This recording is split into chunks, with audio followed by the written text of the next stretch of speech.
یہ تو یقین ہے کہ ہر کسی کو مرنا ہے، لیکن کتنا یقین ہے؟ فرض کیجئے کہ اگر ابھی موت آ جائے تو ہم کیا کریں گے؟ ہمیں کن حالات سے دوچار ہونا پڑے گا؟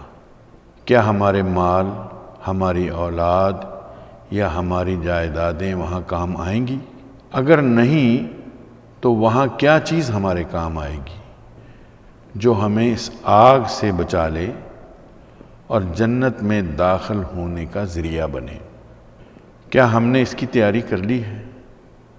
یہ نہ ہو کہ وقت ختم ہو جائے اور ہمیں خالی ہاتھ جانا پڑے۔ آج موقع ہے، اپنے آپ کو اس آگ سے بچائیں اور جنت کا حقدار بنانے کی کوشش کریں۔ پیش خدمت ہیں کچھ احادیث جو اس سلسلے میں آپ کے لیے مددگار ثابت ہوں گی، جو اس حقیقت کو آپ کے سامنے عیاں کریں گی، جس میں آپ صلی اللہ علیہ وسلم نے ارشاد فرمایا، اور آپ کی اس حدیث کو عبداللہ ابن عمر رضی اللہ تعالیٰ عنہما وہ روایت کرتے ہیں، نبی اکرم صلی اللہ علیہ وسلم نے انہیں نصیحت فرمائی۔ کیا فرمایا؟ فرمایا کن فی الدنیا کأنک غریب او عابر السبیل۔ عبداللہ، دنیا میں اس طرح رہو جس طرح کوئی مسافر رہتا ہے یا کوئی راہ گزر، جیسے ٹرانزٹ پیسنجر ہوتے ہیں نا۔ چنانچہ حضرت عبداللہ ابن عمر رضی اللہ تعالیٰ عنہ فرمایا کرتے تھے، لوگو اگر شام کر لو تو صبح کا انتظار نہ کیا کرو، اور اگر صبح کر لو تو شام کا انتظار نہ کرو۔ صحت کو بیماری سے پہلے غنیمت جانو، جوانی کو بڑھاپے سے پہلے غنیمت جانو، اور اسی طرح زندگی کو موت سے پہلے غنیمت جانو۔ مشہور صحابی رسول حضرت عبداللہ ابن مسعود رضی اللہ تعالی عنہ وہ فرماتے ہیں، ایک روز نبی اکرم صلی اللہ علیہ وسلم چٹائی پر سوئے ہوئے تھے اور آپ ننگے بدن سوئے ہوئے تھے، اور آپ کے جسم مبارک پر اس طرح سونے سے کھجور کی جو چٹائی تھی اس کے کچھ نشانات پڑ گئے تھے۔ حضرت عبداللہ فرماتے ہیں، انہوں نے عرض کیا، یا رسول اللہ صلی اللہ علیہ وسلم، اگر آپ اجازت دیں تو ہم آپ کے لیے ایک اچھا سا نرم بستر مہیا کر دیں۔ آپ صلی اللہ علیہ وسلم نے ساتھی کی بات کو سنا اور جواب میں ارشاد فرمایا، عبداللہ، میرا اس دنیا سے کیا تعلق؟ میرا تعلق تو اس دنیا سے بس اتنا ہے جتنا ایک مسافر کا ایک درخت کے ساتھ ہوتا ہے کہ دوران سفر کچھ دیر کے لیے درخت کے نیچے رکا، سستایا، آرام کیا اور پھر چل دیتا ہے اور درخت کو چھوڑ دیتا ہے۔ امام ترمذی نے اس حدیث کو نقل کیا ہے۔ بھائیو، اس دنیا میں انسان کے عارضی قیام کو اس مثال سے بہتر کسی اور دوسری مثال سے سمجھنا ممکن نہیں ہے۔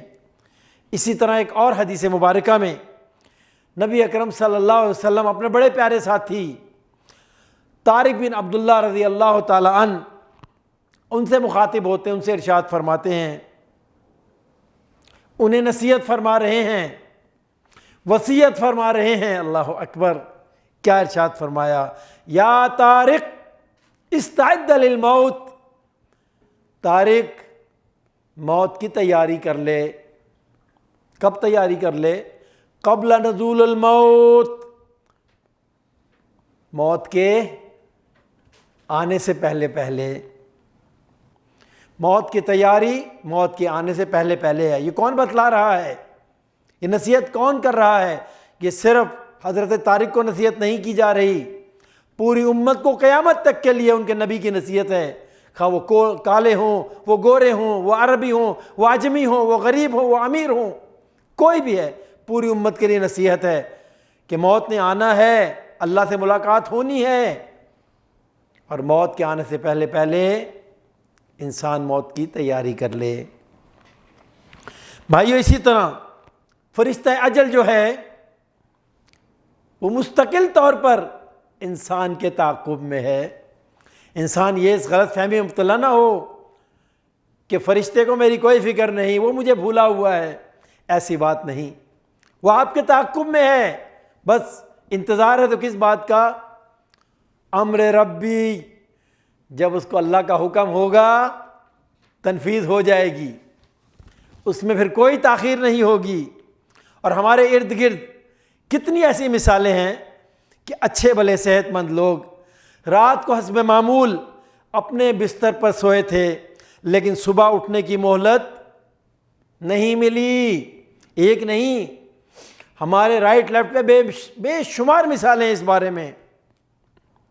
ہمارے نبی اکرم صلی اللہ علیہ وسلم نے یہ حقیقت کتنے خوبصورت انداز میں بیان فرمائی، فرمایا الیوم عمل فلا حساب، الیوم عمل فلا حساب وغدن حساب ولا عمل۔ اللہ اکبر، آج عمل کا دن ہے، عمل کر لو، آج حساب نہیں ہوگا۔ حساب کب ہوگا؟ غدن حساب ولا عمل، جو آنے والا کل ہے وہ کون سا کل ہے؟ جب آنکھ بند ہو جائے گی، رجسٹر بند کر دیے جائیں گے۔ صلو